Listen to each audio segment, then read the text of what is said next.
Hello guys, welcome back to my YouTube channel. ഞാൻ ഇന്ന് വന്നിരിക്കുന്നത് MGR ജീവചരിത്രവുമായിട്ടാണ് ഗൈസ്.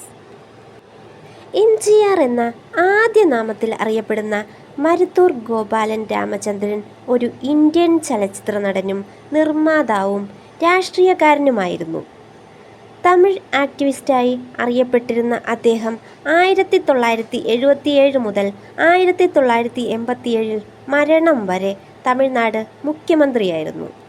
ഇദ്ദേഹത്തിൻ്റെ ആദ്യകാല ജീവിതവും പശ്ചാത്തലവും ബ്രിട്ടീഷ് സിലോണിലെ അഥവാ ഇന്നത്തെ ശ്രീലങ്ക ക്യാൻഡിക്കടുത്തുള്ള നവലാപിടിയിൽ കുടിയേറ്റക്കാരായ കേരളീയ നായർ മാതാപിതാക്കളായ ഗോപാലമേനോനും മരുത്തൂർ സത്യഭാമയുടെയും മകനായി MGR ജനിച്ചു. അഥവാ നായർ പരമ്പരാഗതമായി മാതൃവംശ പരമ്പരയാണ് ഇവർക്കുള്ളത്. അതിനാൽ അദ്ദേഹം തൻ്റെ മാതൃവംശ പരമ്പര കുടുംബപ്പേര് മരുത്തൂർ പങ്കിടുന്നു. അദ്ദേഹത്തിൻ്റെ കുടുംബം യഥാർത്ഥത്തിൽ കേരളത്തിലെ പാലക്കാട് വടവന്നൂരിൽ നിന്നുള്ളവരായിരുന്നു. പക്ഷേ അദ്ദേഹത്തിൻ്റെ പിതാവ് കുടുംബത്തോടൊപ്പം സിലോണിലേക്ക് കുടിയേറി.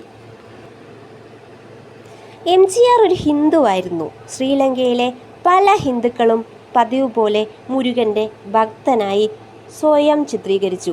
ഇത് അദ്ദേഹത്തിൻ്റെ ആദ്യകാലങ്ങളിലായിരുന്നു. പിന്നീട് യുക്തിവാദ അനുകൂല പാർട്ടിയായ DMKയിൽ ചേർന്നപ്പോൾ അദ്ദേഹം യുക്തിവാദ പ്രത്യാശാസ്ത്രം പിന്തുടർന്നു.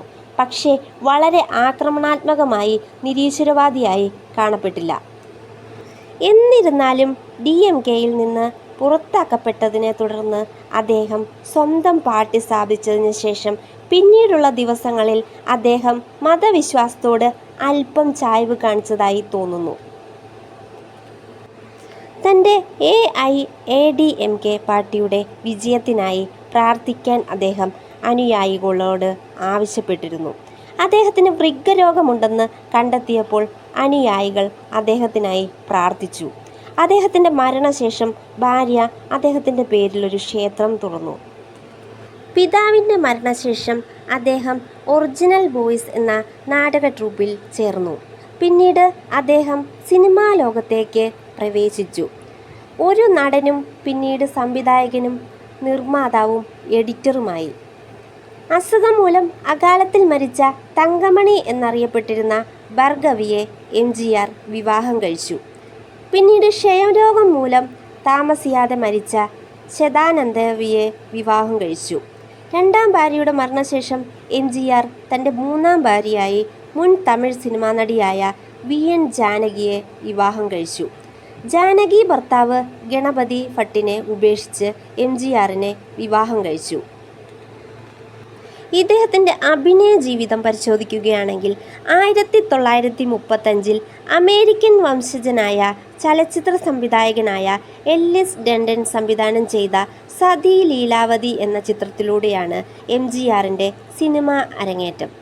സാധാരണയായി പ്രണയ ആക്ഷൻ ചിത്രങ്ങളിൽ അഭിനയിച്ചിരുന്ന MGRന് 1947 M കരുണാനിധി എഴുതിയ രാജകുമാരി എന്ന ചിത്രത്തിലൂടെ വലിയ വഴിത്തിരിവായി. അക്കാലത്ത് ഏറ്റവും കൂടുതൽ ബ്ലോക്ക് ബസ്റ്ററുകൾ നേടിയത് അദ്ദേഹമായിരുന്നു. നാടോടി മന്നൻ, എങ്ക വീട്ടുപിള്ള, അടിമൈ പെൺ എന്നിവയായിരുന്നു അദ്ദേഹത്തിൻ്റെ ചിത്രങ്ങൾ. സഹനടൻ മോഹൻ R രാധയാണ് അദ്ദേഹത്തെ വെടിവെച്ചത്. ഇത് അദ്ദേഹത്തിൻ്റെ സംസാരശേഷിയെ ബാധിച്ചു. റിക്ഷാക്കാരൻ എന്ന ചിത്രത്തിന് മികച്ച നടനുള്ള ദേശീയ ചലച്ചിത്ര അവാർഡ് അദ്ദേഹം നേടി. 1956 അദ്ദേഹം നിർമ്മിച്ച് സംവിധാനം ചെയ്ത നാടോടി മന്നൻ എന്ന ചിത്രം തിയേറ്ററുകളിൽ നിറഞ്ഞോടിയിരുന്നു. അദ്ദേഹത്തിന് ഭാരതരത്നവും ലഭിച്ചിട്ടുണ്ട്. ഇദ്ദേഹത്തിൻ്റെ രാഷ്ട്രീയ പാർട്ടി പരിശോധിക്കാം. 1953 വരെ MGR കോൺഗ്രസ് പാർട്ടിയിൽ അംഗമായിരുന്നു. അദ്ദേഹം ഖാദി ധരിച്ചിരുന്നു.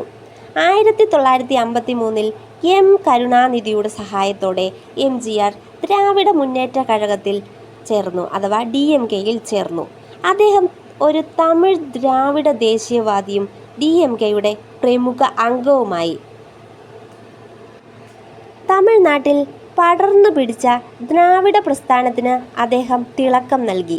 1962 അദ്ദേഹം സംസ്ഥാന ലെജിസ്ലേറ്റീവ് കൗൺസിൽ അംഗമായി. 1967 അദ്ദേഹം ആദ്യമായി തമിഴ്നാട് നിയമസഭയിലേക്ക് തിരഞ്ഞെടുക്കപ്പെട്ടു. തൻ്റെ ഉപദേഷ്ടാവായ അണ്ണാദുരൈയുടെ മരണശേഷം കരുണാനിധി മുഖ്യമന്ത്രിയായതിനു ശേഷം 1969 MGR DMKയുടെ ട്രഷററായി. 1967 ജനുവരി 12 സഹനടൻ MR രാധ കഴുത്തിൽ വെടിവെച്ചു. വെടിയുണ്ട സ്ഥിരമായി കഴുത്തിൽ തറച്ചു. ശബ്ദത്തിന് കേടുപാടുകൾ സംഭവിച്ചു. വെടിവയ്പ് നടന്ന് മണിക്കൂറുകൾക്കുള്ളിൽ MGRനെ കൊണ്ടുപോയ ആശുപത്രിയിൽ ഏകദേശം 50,000-ഓളം ആളുകൾ തടിച്ചുകൂടി. ഇവരെല്ലാം ആരാധകരായിരുന്നു. ആളുകൾ തെരുവുകളിൽ നിലവിളിച്ചു. കടകൾ അടച്ചിരുന്നു. അദ്ദേഹത്തിൻ്റെ ആരോഗ്യത്തെക്കുറിച്ചുള്ള ഓരോ റിപ്പോർട്ടും കാത്തിരിക്കുമ്പോഴും 6 ആഴ്ചയോളം ആരാധകർ ആശുപത്രിയിൽ കിടന്നു. സിനിമാ വ്യവസായത്തിലെ, രാഷ്ട്രീയത്തിലെയും ഉദ്യോഗസ്ഥ വൃത്തത്തിലെയും പ്രമുഖരും സാധാരണക്കാരും അദ്ദേഹത്തെ സന്ദർശിച്ചു. വെടിവയ്പ്പിന് ഗൂഢാലോചന നടത്തിയത് അദ്ദേഹത്തിൻ്റെ അപ്രഖ്യാപിത രാഷ്ട്രീയ എതിരാളിയായ M കരുണാനിധിയാണെന്ന് കരുതപ്പെടുന്നു. ആശുപത്രി കിടക്കയിൽ നിന്ന് അദ്ദേഹം മദ്രാസ് നിയമസഭയിലേക്കുള്ള പ്രചരണം നടത്തി. കോൺഗ്രസ് എതിരാളി നേടിയതിനേക്കാൾ ഇരട്ടി വോട്ടുകളും നിയമസഭയിലേക്കുള്ള ഏതൊരു സ്ഥാനാർത്ഥിക്കും ലഭിച്ച ഏറ്റവും വലിയ വോട്ടും അദ്ദേഹം അന്ന് നേടി.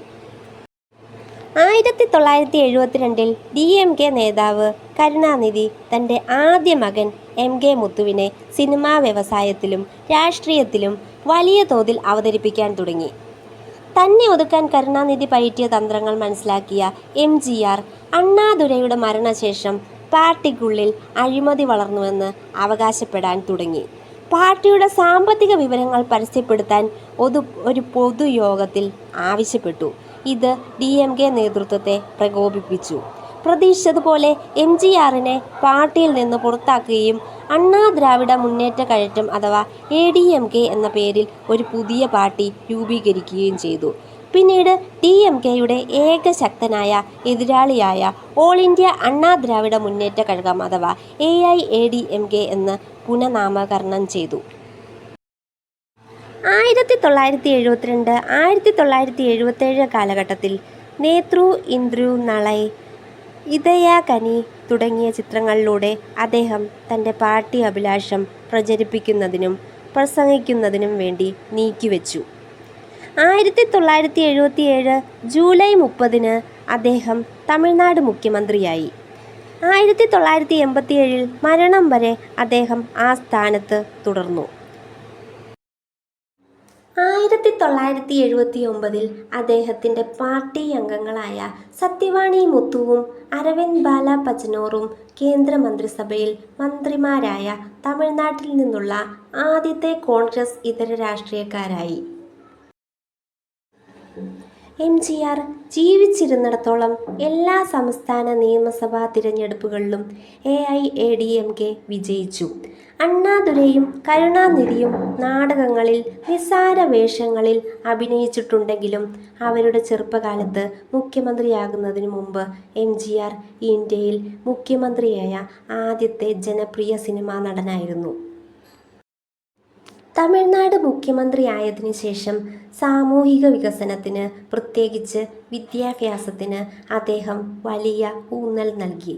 അദ്ദേഹത്തിൻ്റെ ഏറ്റവും വിജയകരമായ നയങ്ങളിലൊന്നാണ് ജനപ്രിയ കോൺഗ്രസ് മുഖ്യമന്ത്രിയും കിങ് മേക്കറുമായ K കാമരാജ് അവതരിപ്പിച്ച മധ്യദിന ഭക്ഷണ പദ്ധതി. തമിഴ്നാട്ടിലെ സർക്കാർ നടത്തുന്നതും എയ്ഡ് സ്കൂളുകളിൽ പോഷകാഹാരം നൽകുന്നതുമായ ഒരു ഉച്ചഭക്ഷണ പദ്ധതി അവതരിപ്പിച്ചത്. ഇത് ദരിദ്രരായ കുട്ടികളെ സ്കൂളുകളിൽ പോകാൻ പ്രോത്സാഹിപ്പിച്ചു. വനിതാ പ്രത്യേക ബസ്സുകളും അദ്ദേഹം അവതരിപ്പിച്ചു. 1950കളിൽ സൗജന്യ ഉച്ചഭക്ഷണം നൽകുന്ന കോടമ്പാക്കത്ത് സിനിമാ ടെക്നീഷ്യന്മാരുടെ കുട്ടികൾക്കായി MGR primary and higher secondary school എന്ന പേരിൽ ഒരു സൗജന്യ സ്കൂൾ അദ്ദേഹം സ്ഥാപിച്ചു. തമിഴ്നാട്ടിൽ തമിഴ് സർവകലാശാലയും മദർ തെരേസ വനിതാ സർവകലാശാലയും സ്ഥാപിക്കുന്നതിൽ അദ്ദേഹം നിർണായക പങ്ക് വഹിച്ചു. Thank you for watching. Next ഒരു കണ്ടന്റുമായി നമുക്ക് വീണ്ടും കാണാം ഗൈസ്.